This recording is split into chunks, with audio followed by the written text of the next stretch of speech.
YouTube and our learning library and the like.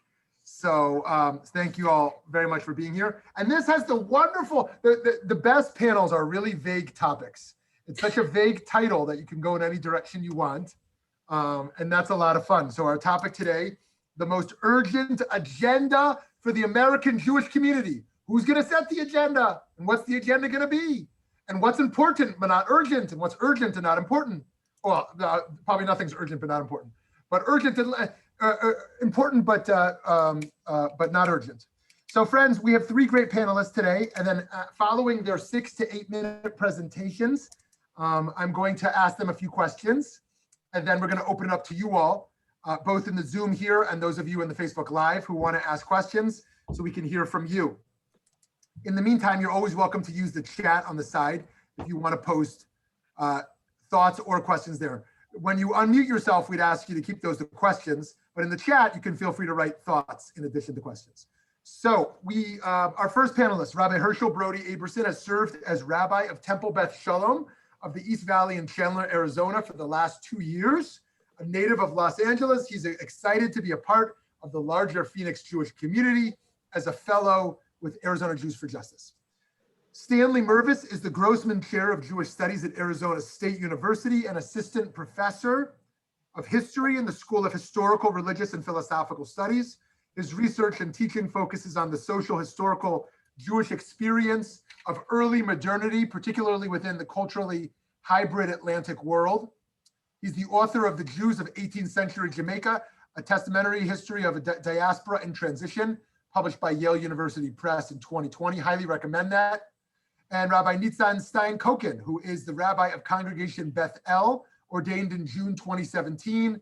She's the first graduate of the Zacharias Frankel College in Berlin, Germany, one of the 5 rabbinical seminaries of the conservative movement.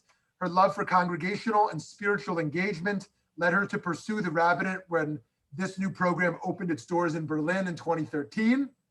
In addition, she holds a master's in Jewish studies from the Hebrew University of Jerusalem.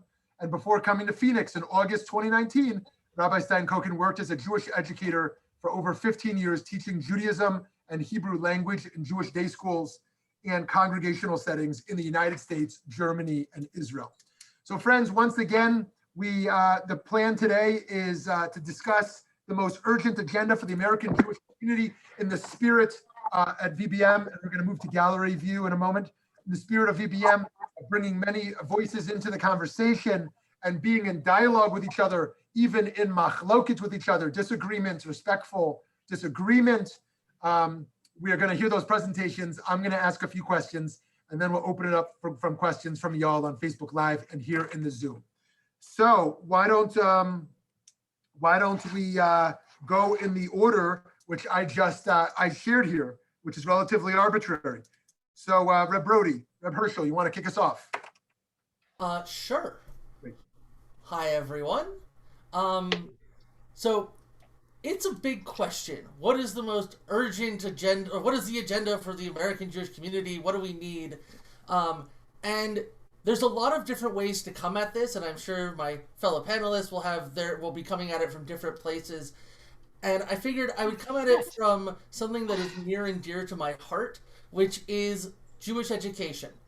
I've been in this as a product of and a producer of Jewish learning now for, I'd say, 30 plus years.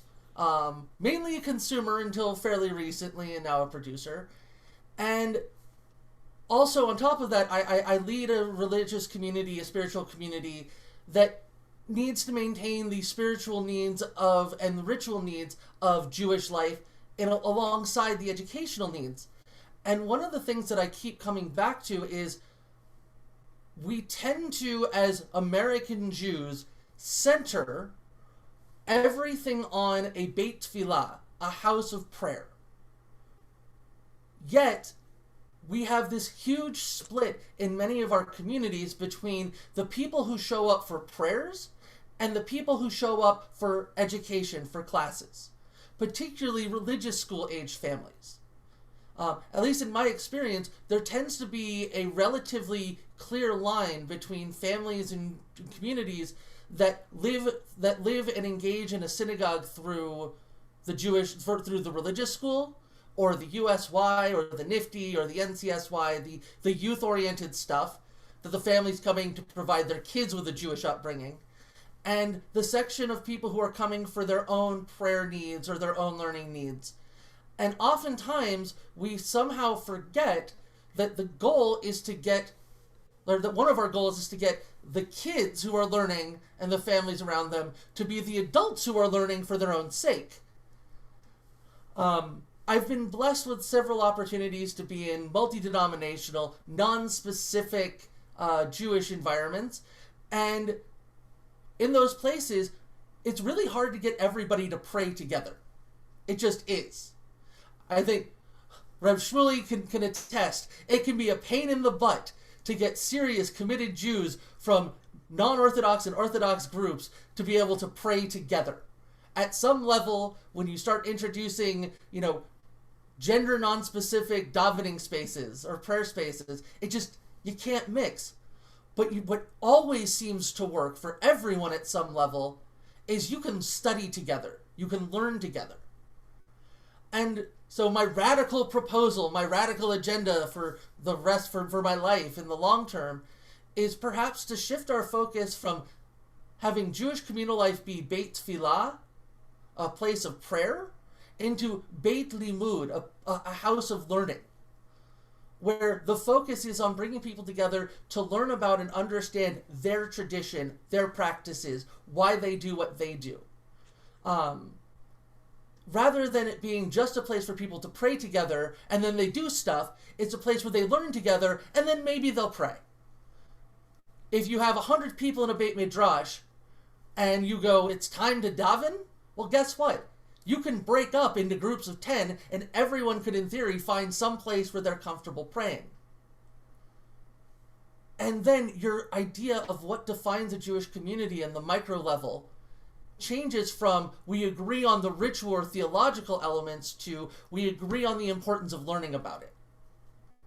And that's a slice of the Jewish community that can be a lot more broad, a lot more open. And from there, all of the issues that are worthy of discussion or consideration can be brought forward. If we need to talk about Israel, if we need to talk about our race relations in the United States, if we need to talk about what, if any, are obligations to people outside of our communities and our environments, those can all be understood or start to be engaged with from the lens of Jewish learning. And again, the thing that brings people together is not the point of agreement about an idea, but the idea that we can all disagree together. Now, this is potentially impractical because we've gotten so used to building our spiritual lives as the center based on Shabbat and holidays. But I actually raised the question, how many people do you know go to services every day? How many people do you know always show up for Shabbat? How many young families come to a synagogue or a JCC or a Jewish organization and are consistent on the spiritual elements versus a class or a community? How many Mommy and Me classes built ongoing communities versus how many Shabbat morning services? That isn't to say Shabbat isn't important or that the services aren't important points of common touchstone. But again, I come back to the most important agenda for me is building communities of learning where the disagreements are the point, not the obstacle.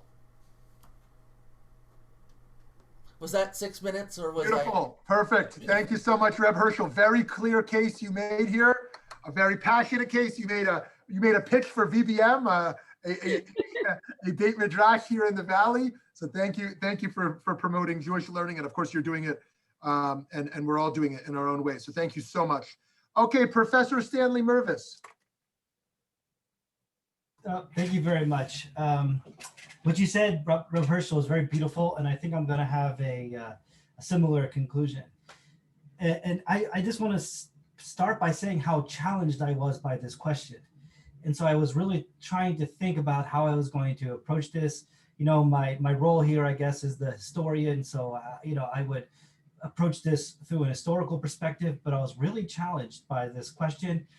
And at the end, as of like 30 minutes ago, I still didn't know how to address it. And so I decided, okay, I'm just going to speak personally about my own feelings about being an American Jew right now, my own feelings of alienation, and what I think can be done to bring some kind of unity to American Jewry. So I preface this by saying I'm only speaking for myself, and I see all viewpoints and perspectives as being equally valid, and I just want to say that. So, but from a very personal, I'll speak. Unusually, I'm going to speak very personally about my life as an American Jew, and so I was trying to think about a positive, like what is the one thing in the past 10 years that all American Jews from Satmar in Brooklyn to the Reform in the Atlanta Temple could agree on? Was there one principle, one idea that everybody could agree on? And I really struggled to find it. It's not anti-Semitism, because I think conservative Jews, let's say Jews on the right, are going to see anti-Semitism as a tool of the left, and Jews on the left see anti-Semitism as a tool of the right. And so there's not even an agreement about where anti-Semitism comes from or what's the chief threat of anti-Semitism. I think the divisions hold true with the state of Israel. Jews on the left, socially progressive Jews, are increasingly alienated from the state of Israel, whereas Jews that are politically conservative have become entrenched in some kind of chauvinistic nationalism, I think, sometimes for the right or wrong reasons. Obviously, the greatest failure, perhaps, of the last 10 years is Jewish complicity with the attack on American democracy and on anti-immigration policies. But the same holds true. So I'm obviously alienated from that politically, but I feel equally alienated from political progressives as well. And I'll give you an example. Like I don't know if anyone else felt this, but when I saw when Ruth Bader Ginsburg died and her body was lying in state, I was really upset by that, and it really viscerally affected me because of a corpse that was lying out. It just seemed like the greatest American honor was the greatest violence to the Jewish tradition, that a corpse should be buried within 24 hours, and I was really bothered by that. And I saw some people tried to meditate on this, and of course I have complete respect for the fact that Ruth Bader Ginsburg meant a lot to America, not just as a Jew, but the message was almost that in order to be, you can be Jewish and American, but to be a great Jewish American, you're going to have some kind of erasure. And I felt like the left was engaging in a lot of erasure, especially of Jewish ethnic identity, in apologetics of the state of Israel or things like that. So I come away from the past 10 years feeling deeply alienated from American Jewry, and that there really was there is no one thing that could all bring us together. I think another example is a show that's become very popular, which I find offensive, which is the Maisel Show. You know what I'm talking about? The Miss Maisel Show. And I saw a season of it, and I feel like this is a great failure of Jews to defend themselves and to represent themselves in an American culture. This is a show that's written by non-Jews, performed by non-Jews, and is basically a minstrel show. It's about Jews complaining about bagels in New York, right? It's anti-Semitic, and I'll go out on a limb and say that. And yet Jews have, I think, really accepted that as being a legitimate representation of themselves. I think Israeli cultural representations of Jews have really vastly exceeded in American perceptions. But I feel like this is a kind of failure of the progressive liberal Jews who embrace that kind of portrayal of Jews, the Jewish minstrel. Anyway, so I mean, this is me complaining more than anything. So is there a solution to this? In the next 10 years, is there something that could get Satmar and Brooklyn to agree with the Reform Temple in Atlanta? I mean, I'm just using that as examples of extremes, but is there something? And my only conclusion is like Rav Herschel, that that the kind of Lehrhaus approach that you are advocating here, the VBM approach, which is education, but I think particularly Hebrew education. I think Hebrew language may be the one thing that could bring us together. And the reason I say that is what unifies what brings a Yemeni Jew together with a Polish Jew, together with a Jew from a Greek-speaking Jew from the Mediterranean. Like, what is the thing that unifies Jewishness as an ethnicity? And it's the Hebrew language. We all pray in the same language. And I feel like a greater emphasis and prioritization of the Hebrew language in American culture could help build a unity with Israeli culture, could help build greater unity with other Semitic groups, all right? Naturally important to overcome this, the Israeli-Palestinian conflict. It could create a positive, culturally forward way of identifying ethnically as being Jewish in a way that isn't the need for have apologetics. So I think that Hebrew language might be the one way. And how would that go? Hillels should be encouraging more Hebrew. Chabad has a major role to play in this, a very popular Orthodox movement that isn't anti-Hebrew, but really does not prioritize it at all. And so that is, I think if we could all try to create more of a spoken Hebrew culture among American Jewry, that might be the thing that could lift us away out of our disunities. So that's the best that I could do for this very complicated question. Amazing, amazing. Professor Mirvis, thank you for all those reflections and your personal element there as well, and for helping us think about solutions. Rabbi Nitzan, Stein, Kokin. Wow, I mean, what I add? This is the toughest, right?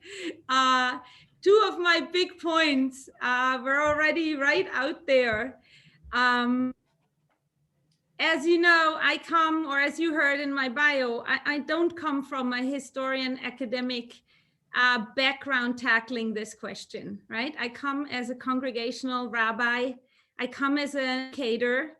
And so I was looking at this question and thinking, we've passed a year behind screens in our families or on our own. Jewish life is built on being in a community. Prayer needs a minyan. The Shabbos is lonely if you don't have a guest, right? Church gradually come out.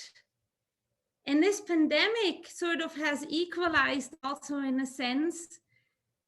Why should I go to the service of my shul if I can go in LA or somewhere, to fancy rabbi or another shul, right? Why do I need to have a local learner if I can go to Valley Beit Midrash or to, I don't know.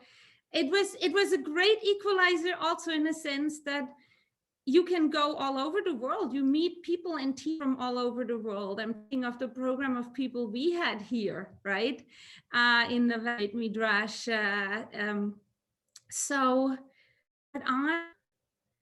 And now we're coming out of this. As institutions, as synagogues, as organizations, we have a unique chance to rebuild Jewish. And we have a unique chance to start again and bring in some new ideas. And we need to think carefully because, as Rabbi Brodie said, it's not self-understood in my age and younger to sign up as a membership in a synagogue, right? So what are the things that I think we can do and that are urgent for me? I think we need to, first of all, we need to take our Judaism seriously, right? As lay people, are we asking enough of our Judaism? So many people go through, right? We bring our kids to religious schools, and then around bar mitzvah education, we end our own education. Not all of them. Those of you who are here, I see you continuing, right? But there's, so first of all, I also had this point of education. But education, I would even suggest empowering myself to become proud of our heritage as Jews again, proud of our people, proud of the achievements, right? We have empowering people to be literate Jews, Jewish literacy in the right understanding. I can do Jewish. I can do Shabbat. I can make Kiddush, right? I can have the ethnical food, but I also can celebrate Shabbat and know what it's about and can say the Jewish prayers. I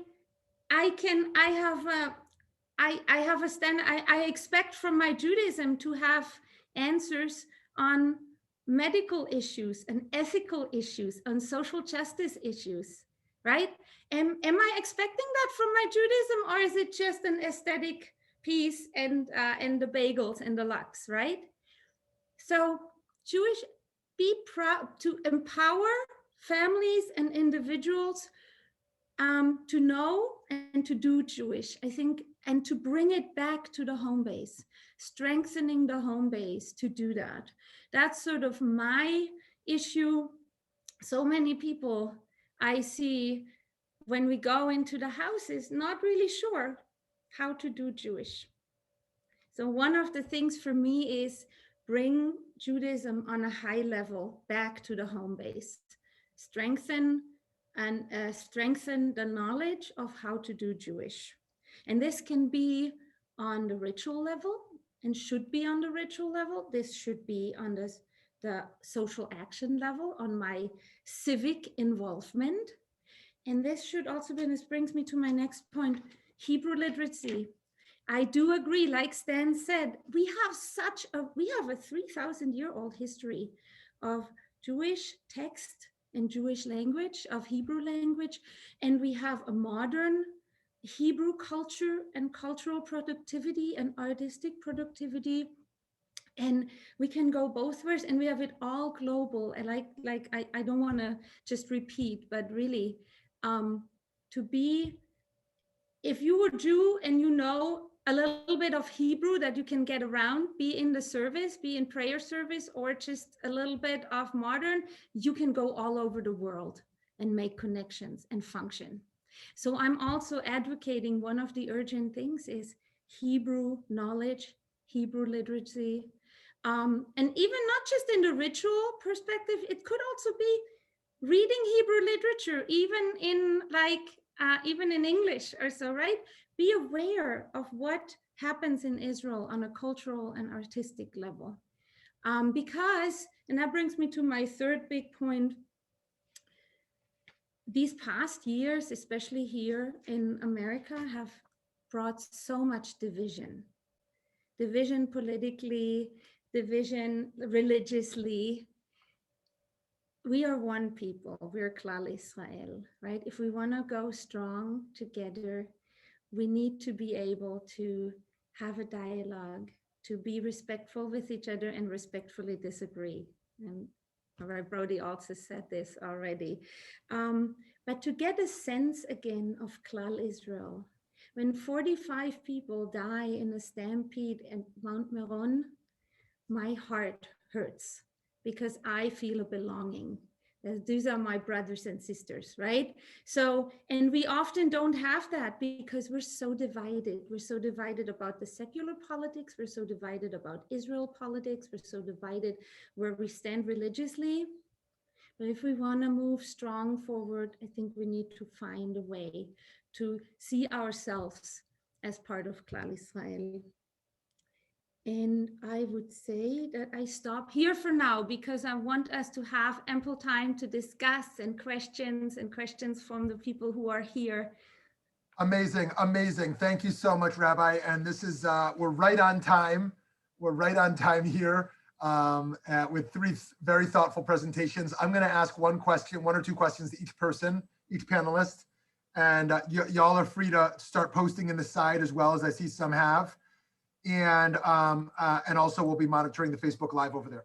So to start with you, Rabbi Herschel Brodie Aberson, I find very compelling your vision of moving the centrality from the Beit Tefillah to the Beit Limud or Beit Midrash, making prayer less central for Jewish unity, if you will, and making disagreement and an intellectual discourse very central. So my first of two questions for you. One is that we are a people of action more than a people of learning, right? We are the people of the mitzvot, people of doing.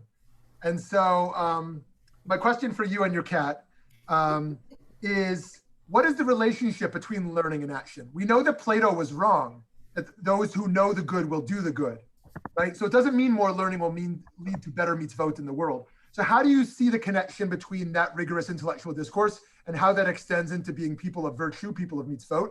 That's my first question for you. My second question for you is building off Dr. Alan Molk's question in the chat, where he asks, prayer versus learning is all good, and we all love both, but if less than 20% of Jews even belong to a shul, we're in deep trouble. This is the elephant in the room. And so building off that question, if the sliver of American Jews that are even interested at the current moment of participating in a Beit Tefillah or a Beit Limud is so small, how does that become a vehicle for larger engagement?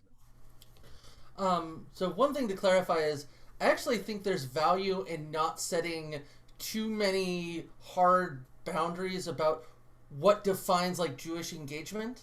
I think one of the things that in some ways that we've lost as a culture, or as a kind of people, is this idea that there's a lot of different ways to be and do Jewish.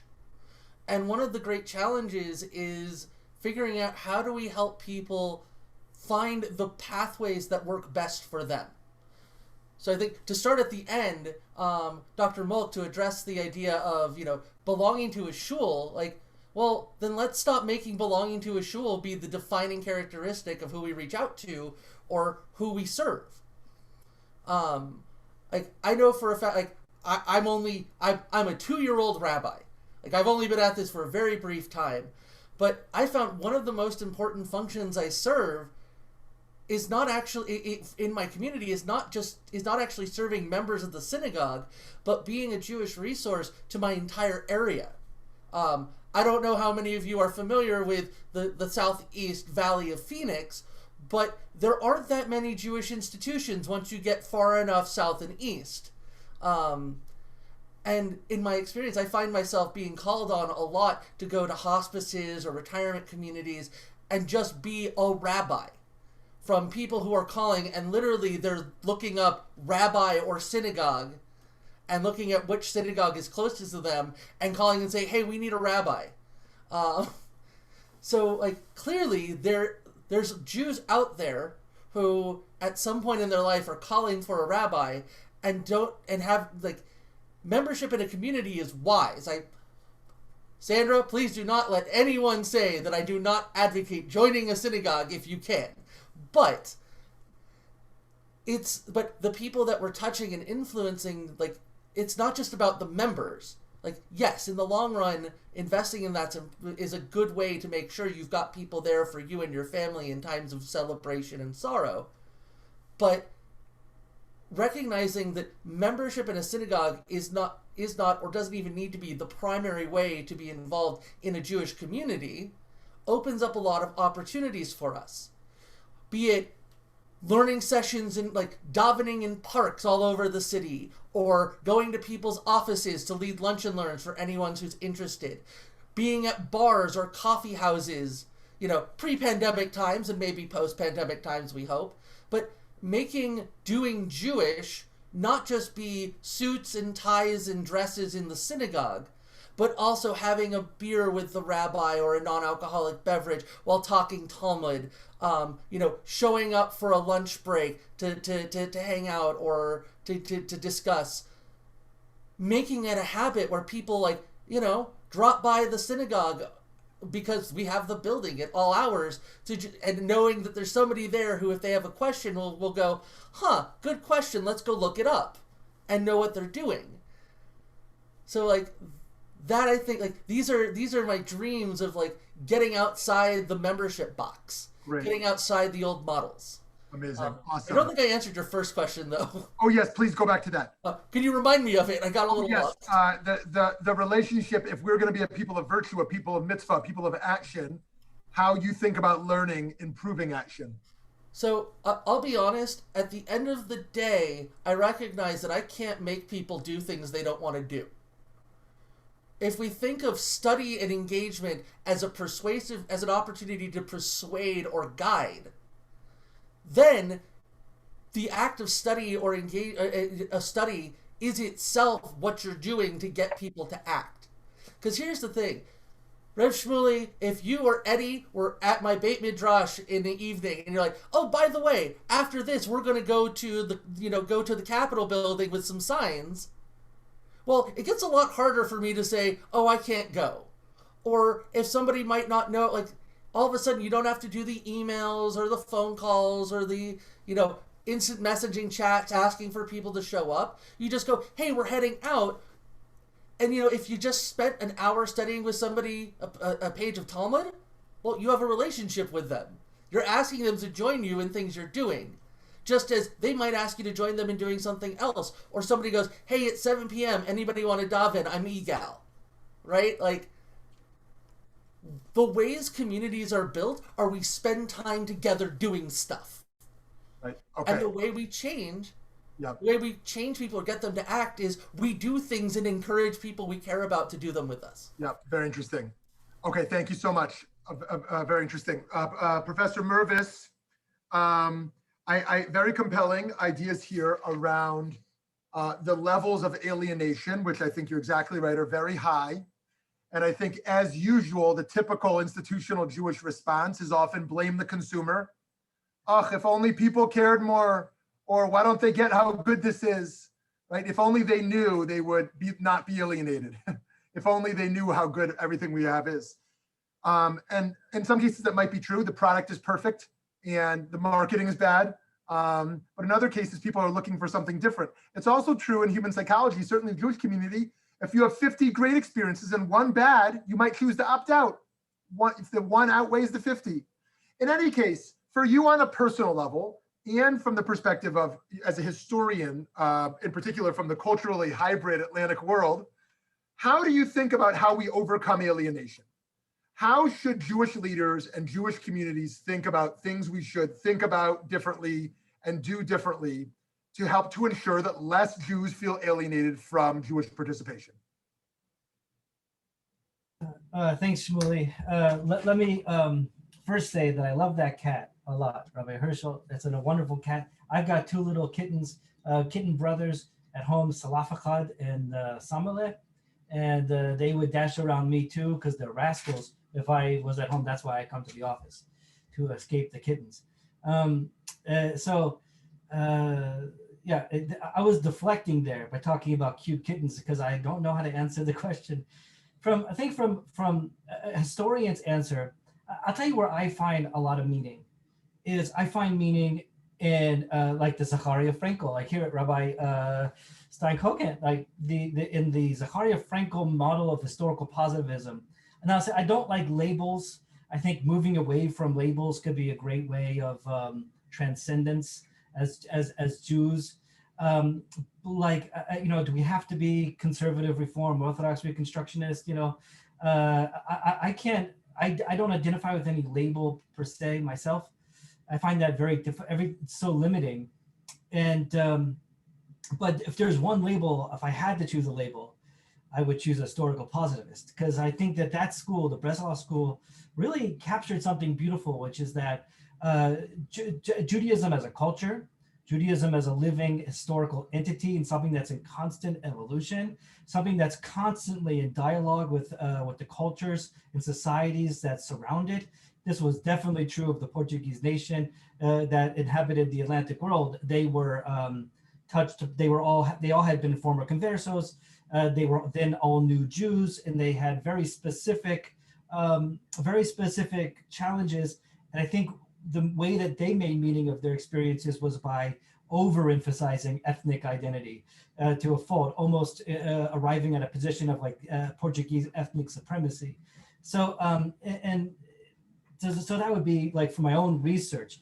I think I personally am able to identify with Judaism very powerfully through the historical evolution of it, by looking at Sifrei Ivronot, by looking at Sifrei Minhagim, Sefer Minhagim, or looking at historical texts of Machzorim, Haggadot, seeing the imagery, seeing the way that liturgies evolve and change, and how Jews are in constant dialogue. And I think with that realization, we see that nobody can be fully invested in any one of their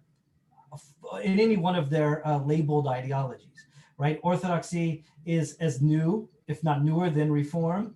Chadash Asra Min Torah is one of the newest things you could say, which is kind of ironic. And so I think all of those things kind of fall away when you can see Judaism as a living cultural heritage that's in constant evolution. Amazing, very insightful. Thank you so much. So, Rabbi Stein Kokin, one of the things you emphasize there is strengthening the home base, both in terms of local community and in terms of the home. And there's really a lot to say about that. But I wonder how we respond to the global phenomenon, or at least the American phenomenon, of decentralization. Decentralization as we see in terms of how information is shared in social media networks, decentralization in terms of phenomena like Uber and Amazon and Netflix, decentralization in the Jewish world from the Beit Midrash to the diaspora to synagogues in every town, and how we think about centers versus decentralization in that model, and if there's a need for centers anymore.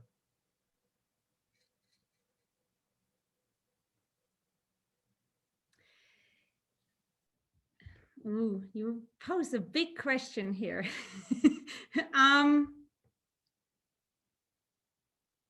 If I look at the world of the Talmud, I have decentralization. I have conversation. I have dialogue. I have rabbis traveling different traditions, right? And, from my background, I have a knack for rabbinic literature, right? I have groups of teachers and students. What I'm asking really is, are we proud of our Judaism, right? What we all assumed here in this panel was that, like, underneath, as I was listening to us and to your questions, it's like the urgent agenda is the continuation of Judaism in some way or another, right? That's really the elephant in the room, right? As far as I hear from when I'm listening in of what we're saying. And then there's a secondary point of like, can we ensure the continuation of Judaism? Then in what way do we find community and maybe something uniting? And what I want to nuance here is, first of all, I want to say we don't need to be afraid. Judaism has been around and will be around in a diversity of ways. I trust the tradition and I trust the change, right? And you just mentioned that, like basically Frankel, tradition and change, right? We're based strongly. We're still around, and we adapt and we'll find new ways, and there's new creativity and be it in doing, be it in social action, be it in secular Judaism, be it ethnic plurality, right? So I want people to be proud of their Jewishness. I want people to expect from the Jewish part of their identity to say, what is the meaning of being Jewish? What is the grand narrative at the heart of Jewish life that claims me? And find that point and move forward. Beautiful. Thank you so much. So friends, what we're going to do now is we're going to invite folks to unmute themselves. We're going to hear a whole series of questions from all of you. And then we're going to allow the panelists to respond to whatever they feel most inclined to respond to. So I might even call on some of you just because I want to have as many voices in the room as possible. But let's start with those who would like to start.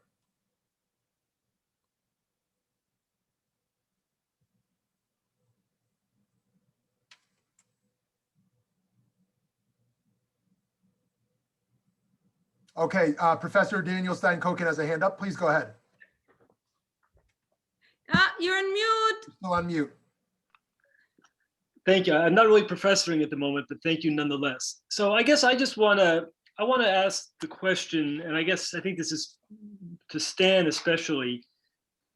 Why is unity seem to be underlying your comments of you're alienated because you're missing the unity. You're wondering how can we obtain, acquire, return to the unity. And I guess my question is, why does unity matter? Why is it so important?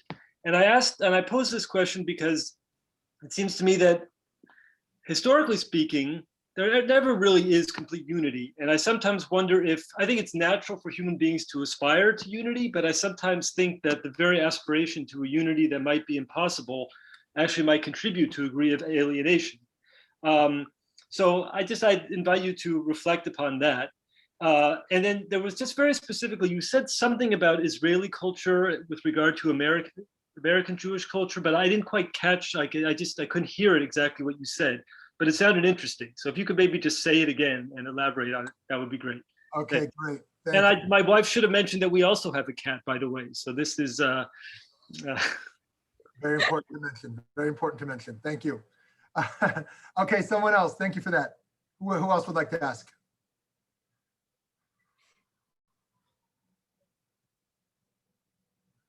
Okay, I'll start engaging some folks here so no one feels pressured. Actually, maybe feels more pressured. Okay, Howard Rosen, would you like to throw a question in? He says not at the moment. Okay, Vicky Cavett, would you like to ask a question? The only comment I think I would make, and maybe throw it out to the panel, was Rabbi Stein Kokin's referral to the fact that we're coming out of very difficult times and how that has impacted and will continue to impact us in terms of how we again define what community is, and whether that really will be a time for more innovation and change. Great, amazing.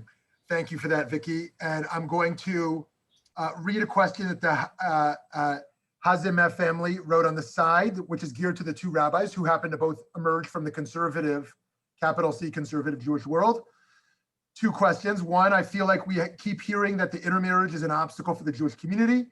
Do you see the Masorti or conservative movement in North America changing its stance on that issue and allowing for rabbis to officiate an interfaith marriage? If so, would you officiate them? And secondly, from what I heard, the Masorti or conservative movement in North America is shrinking. Do you see that movement in North America merging with the reform movement at some point? So let's make a note of those questions. And Wendy, would you like to jump in?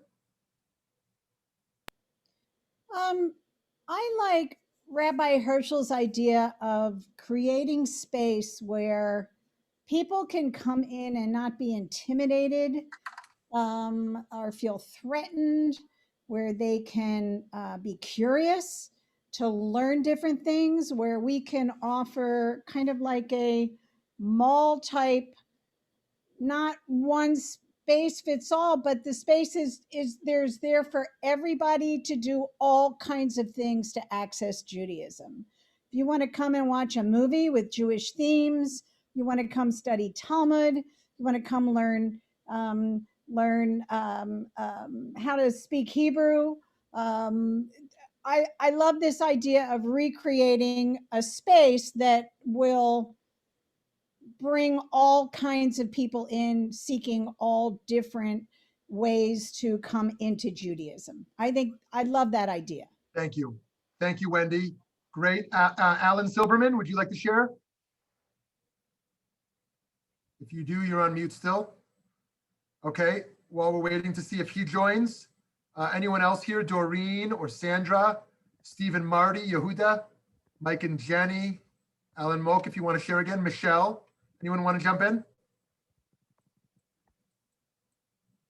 Oh, okay, Dr. Moak, you want to jump in with that? Probably surely. I'll jump in. Oh, okay, great. Who's that? Well, I think, a couple of comments, and I'd love to hear the panelists' responses. Is that anybody that identifies themselves as a Jew is like called Israel, like Rabbi Stein Kokin mentioned in her remarks, and everybody identifies being a Jew in different ways. They might say, "Well, I'm Orthodox.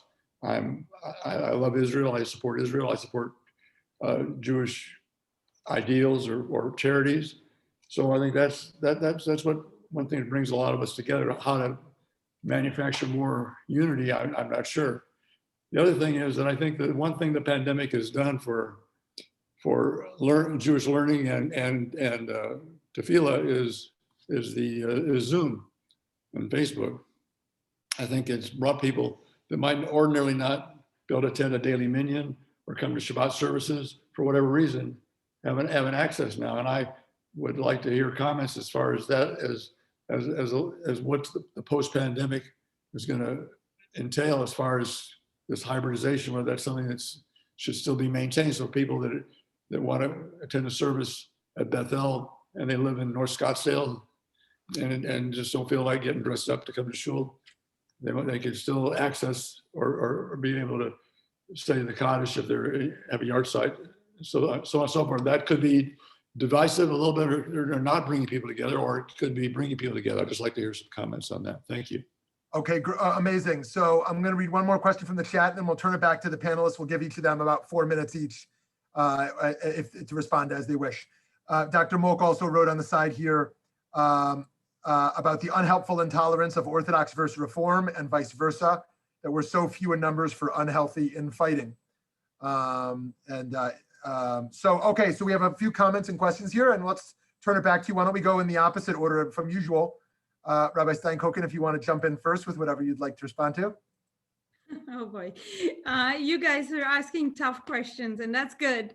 That's good, because that means it's important to us, and we need to grapple with these questions. They're real questions. I think what the pandemic and the Zoom has done for us is really catapult us, and especially synagogues and institutions like this, into the 21st century with, there was no century where Jewish learning and Jewish knowledge was so available than now. Like, it's actually amazing. You can go to myjewishlearning.com and find articles about every topic. You can go to sefaria.org and find Jewish texts, classic, modern, from all the centuries, like, it never has been that democratic in a sense of everyone having access to so much Jewish knowledge, right? So I think that's a huge richness and beauty. And so me as a Jewish leader or Jewish professional, or then I'm gonna ask myself, how can I guide, and how can I mentor, and how can I bring energy and spirit to make it meaningful and create meaningful moments and life events and relationships for Jews and their families, or non-Jews who are interested, or mixed families, right? Like, the question was intermarriage.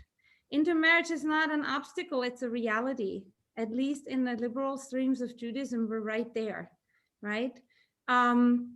We have non-Jewish spouses, non-Jewish children, halachically non-Jewish, as we define in the Masorti Judaism, we still define a Jewish person as born by a Jewish mother or converted. So it's right there, and it's our reality. And I think we need to be inclusive. because these children, they grow up. If the family comes to us, they want to have they want to be connected to their Judaism in their family. Now, the whole question of can we officiate or not? I assure you, our teachers, our great thinkers, we're working on it. We're not quite there yet, and I think we need to find solutions soon. And I do step back here as I feel like as a young rabbi, relatively, in my experience. I want to give the others also. I know that this is not at all comprehensive in my answer, but I want to give the other panelists also a chance to talk. Thank you so much. Okay, great. Professor Mirvis. Okay, yeah. So in response to Daniel, I completely agree with you that unity has never existed. Look no further than Josephus, and you'll see lots of sectarianism. As you go through Middle Ages, there's Karaites, and in early modern, there's divisions between Sabbatians, Kabbalists, and anti-Kabbalists. And then as we move into modernity, denominational divisions. I mean, and of course, inter-ethnic divisions: Romaniote, Sephardi, Portuguese, Bukharan, you name it. Maghrebi. So there's never really been Jewish people per se. I know that's kind of a fiction, especially in the early modern period. It's really a highly debated topic. Was there such a thing as pan-Jewish identity? Did it ever really exist? Or if it does, when does it exist? I think that we're probably closer now to a pan-Jewish identity than we've ever been before. And I may be wrong about that, but I feel like there is that kind of possibility. But I guess I think that your comment about a hope for the aspiration of unity it creates alienation. I think that's very poignant, and I agree 100%. I think that's a very insightful way of saying it. I guess what I was trying to do is, rather than making a call for unity, making a call for let's try to identify the thing that we could all sort of share in common and build on that as our agenda for the next 10 years. If there was something that we could all kind of agree on, to whatever level, that could be the thing to build on. But I think it might have been overly ambitious or impossible. And maybe unity is not something to strive for. Maybe that's never existed. And I agree with you 100% that it's not like we're returning to unity. Maybe we're striving for unity. So there's that. Now, and in terms of your comment about the what I meant by the Israeli cultural representations of Jews, that's speaking completely personally. As a completely individual matter of taste. I've been watching a lot of Israeli movies and Israeli shows, and I find that the depictions of Jewish life and the depictions of Jews to sit much better with me than in an American depictions. Like when I watch Maisel, I don't mean if you like Maisel, it's okay, keep watching it, it's fine. But I felt really, really sickened by it. And then when I see, but there's some I find the Coen brothers have a beautiful way of representing Jewishness. So it's not like all. But that's the thing that comes to my mind is my wife and I just finished watching season 3 of Shtisel, and that show somehow touches me on such a personal level, and it makes me feel like how important representation is. It really helped me to appreciate some of the things that what African Americans go through, the need to be represented in popular culture. Like when I watched that show, I felt more than in any other depictions of Jews that I was being represented. And so that to me really helped. And so I find that Israeli depictions of Jews and Judaism tends to be much more nuanced, I think, than American. Amazing. Thank you so much. Okay, and to close us off here, if you want to take 3 or 4 minutes, Brodie. So I'm going to do my best in 3 or 4 minutes to try and answer every single thing that was said. And here's how I'm going to do it. I think unity is important, but the trick is I don't think we all agree on what unity means, what its definition is. So here's mine. Unity is we all continue to come back to engage each other in good faith on difficult issues. That to me is a group that is unified. Not that they agree, but that they continue to believe it's important to come back together in good faith. And good faith is really, really important here, because without it, you don't actually have the ability to grow and change and adapt and evolve with others. You're not in relationship with them. You know, if you're coming to just advocate, you're closed off. You can't hear and you can't really connect. And I think we forget that the most effective tools for long-term positive change in a community is persuasion. But I look at my own relationship with the larger Jewish community and realize there's a huge chunk of the Jewish world that would look at me and say, not only am I not a rabbi, but I'm not a Jew, and that I teach heresy. And you know what? I still care about them. You don't have, like, I realized a long time ago I would not be fully accepted by every Jew I met, and that gave me a freedom to say, I can have my way of being Jewish, I'm doing my best to be engaged in good faith with everyone else, and that's all I can control. So on questions of intermarriage, you know what? I'm going to accept people as they come. There's certain ritual things we have to deal with, but at the end of the day, if you love a Jew, you're part of the community, even if you are not Jewish. If you're family with Jews, you're family with Jews. Just, we accept that and need to move on. And if we're talking about Orthodox versus Reform and the tension, look, that could be healthy tension. Tension is not inherently bad. We've driven over bridges that if we didn't have tension, we would die. Tension can be constructive. It can't be constant, but it can be productive. So one of the nice things about having lots of different kinds of Jews is that I can go to a place and be in tension with another Jew, and then go back to my home where it's nice and calm and quiet, and I don't have to fight to exist in that space. Awesome. As long as we keep coming back to that place where we can engage, then we're unified. We're a community. I bet you the communities you're in, you don't like every single person in it, right? But you still show up and you still make room for them.